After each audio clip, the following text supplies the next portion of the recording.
Prince TV.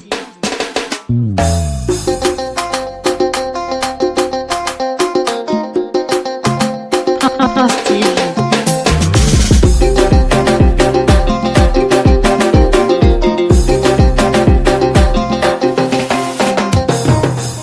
Prince TV. Bonjour chers abonnés, auditeurs et téléspectateurs de Prince TV.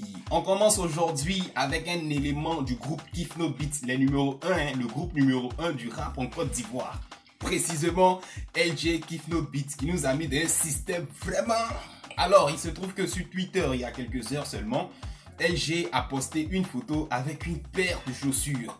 Vraiment, édition été 2020, ça tue en France ici, c'est dans les 400, les 500 euros. LG lui, là, ça à Abidjan là-bas. Et vous connaissez Ivoirien, on lui a demandé la facture. Les gens commencent à l'attacher, non, on veut voir la facture. Tiens, comment tu as fait pour avoir ça? Le gars s'est débattu, s'est défendu, il dit non, c'est que vous ne savez pas, nous on a de la famille en France, on a des parents en Europe, donc ça c'est un petit problème. Ils ont exigé la facture. Rappelez-vous, ils avaient fait ça à Kérosène il y a peu de temps, il avait sorti sa facture Gucci. Autour d'LJ Kifno Beats, en tant que grand poids lourd du rap ivoire, il allait ramasser une photo quelque part là-bas. Apparemment, photo qui a été prise sur Google pour venir justifier son achat. Il dit aujourd'hui là, on va se respecter, on va voir qui est qui dans le pays là. Les gens savent pas que nous on a des parents en Europe. Pour avoir cette chaussure, c'est simple. Une histoire de chaussures, le gars s'est humilié. C'est-à-dire, il n'a même pas acheté ça à Paris, il n'a pas acheté en Europe. Il allait prendre une photo, un reçu.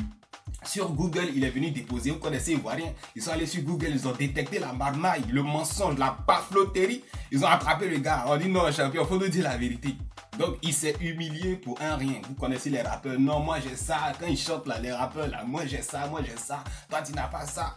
Il s'est humilié. Un truc, on va fouiller même. Il allait prendre ça à jamais à 18 000, 20 000. Il entrait paflo les gens. Vraiment, ça va aller. Voilà, tout n'est pas négatif du côté du groupe Kifno Beats. N'oubliez pas, j'ai appris il y a quelques heures seulement que Eloun prépare une grosse collaboration avec le groupe Force One. Ce que j'ai écouté là, c'est pour faire danser. Lui, il rappe plus Eloun, je sais pas. C'est pour faire danser le peuple de Moïse. Trop de choses. On attend de voir. On continue. Prince TV.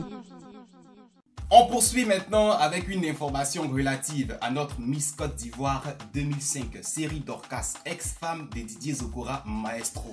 Voilà, il y a peu de temps sur les réseaux sociaux, une information a explosé comme quoi sa famille aurait reçu une dot de 100 millions de francs CFA. Je ne sais pas si vous vous imaginez, prendre une fille dans sa famille pour aller la marier, 100 millions. Bon, même si le gars il est riche, voilà. Ça fait grand bruit sur les réseaux sociaux, polémique, non c'est vrai, non c'est faux, non moi aussi si on doit doter ma fille 100 millions, les filles ont commencé à s'élever. Ouais moi aussi si on doit me doter là, c'est 100 millions, si tu n'as pas 100 millions, faut pas venir, trop de choses. Vous connaissez Mike Le Bosson, lui quand il voit un truc sur les réseaux sociaux qui n'est pas d'accord, surtout quand il s'agit des filles là, les Emma Loès, les José, les Edoxy Yao, ils bombardent en même temps. Donc Mike Le Bosson, ex-producteur de Yabongo Lover, est sorti pour dire non, ça c'est de la pafloterie.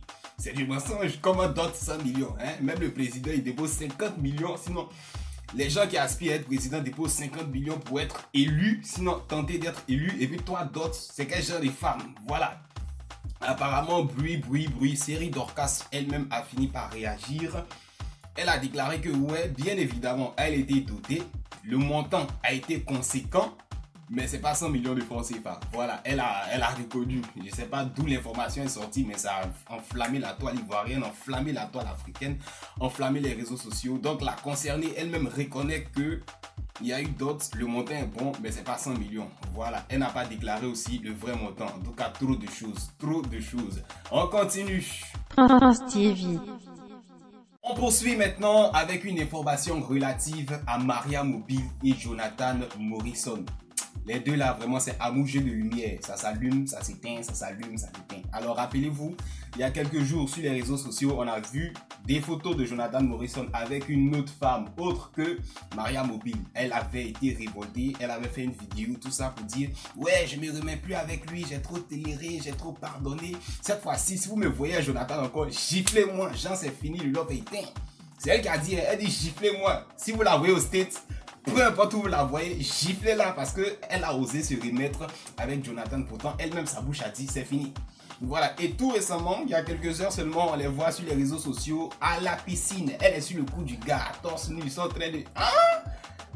Jusqu'à vous montrer qu'elle tient à son couple, même la go a commencé à préparer sauce graine d'une manière, elle a mis ça en statut, mis ça en stories pour nous montrer que voilà, mon chéri est ivoirien, sauce graine, je maîtrise. Le love est resserré.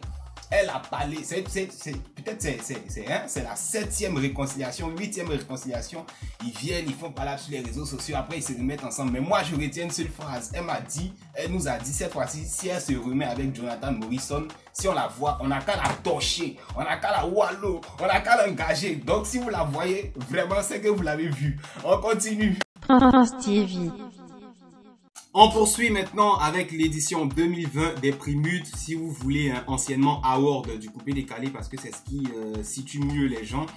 Organisé par Molar et sa structure M Group. Vous savez, ça fait bientôt 1-2 ans que je milite pour que les youtubeurs ivoiriens, les youtubeurs coupé décalé soient nominés. Bon, j'ai essayé de voir un peu avec Molar. Conversation, sinon message interposé par Stories Instagram. Molar Oumar m'a fait savoir qu'il n'y aura pas les youtubeurs dedans cette année.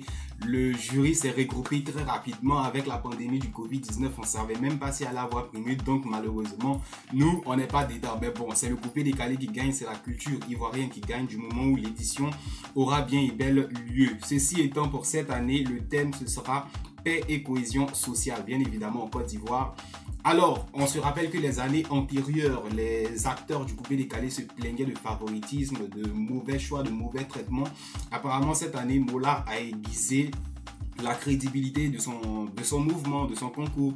Ceci étant, le vote du jury va compter pour 40%, les SMS vont compter pour 40% et il y aura des votes sur le site internet des Primudes qui vont compter pour 20%. Voilà, donc le lancement officiel est pour bientôt. On attend de voir les résultats. Apparemment, le coupé décalé n'a pas trop moussé. Le rap ivoire aussi s'est montré poignant. Pendant que les acteurs du coupé décalé disaient non, il y a Covid, on ne peut pas chanter. Les rappeurs, ils ont fait des trucs, ils ont fait beaucoup de trucs, ils nous ont amusés. On attend de voir la suite de tout ça. Et puis bon, j'espère que 2021, Molar Oumar va s'y lancer aux youtubeurs. Parce que vraiment, franchement, on fait beaucoup pour le coupé décalé. On fait beaucoup pour la culture, pour la musique ivoirienne. Trop de choses. On continue. France TV. On termine ce journal maintenant en sport, football du côté de la Chine. Voilà, vous l'avez sans doute connu, vous avez déjà entendu son nom. Il s'appelle Jean-Evra Kouassi, attaquant ivoirien. Il a évolué dans un premier temps dans le championnat de Côte d'Ivoire au niveau de Mossou FC. Par chance et par son talent, il s'est retrouvé dans le championnat chinois. Apparemment, il a tellement déjà foule chez les Chinois qu'il veut le récupérer pour qu'il évolue dans leur équipe nationale. Visiblement, la Chine veut lui attribuer la nationalité pour que lui, Jean-Evra Kouassi, il évolue chez eux. Il joue chez eux, il porte le maillot chinois. On attend de voir la réaction du footballeur, du concerné lui-même, parce qu'on a déjà vu plusieurs fuites de talents vers d'autres nationalités. On ne va pas citer de nom. On espère que la fédération ivoirienne aussi de football va faire des efforts pour attirer le joueur vers la nation ivoirienne, parce que trop de choses. Tu es ivoirien, dans quel coup tu as devenu chinois? Trop de choses. C'est terminé pour cette édition. Franchement, merci à ceux qui nous ont suivis jusqu'à la fin. À bientôt sur notre chaîne pour de prochaines, pour de nouvelles éditions. Au revoir.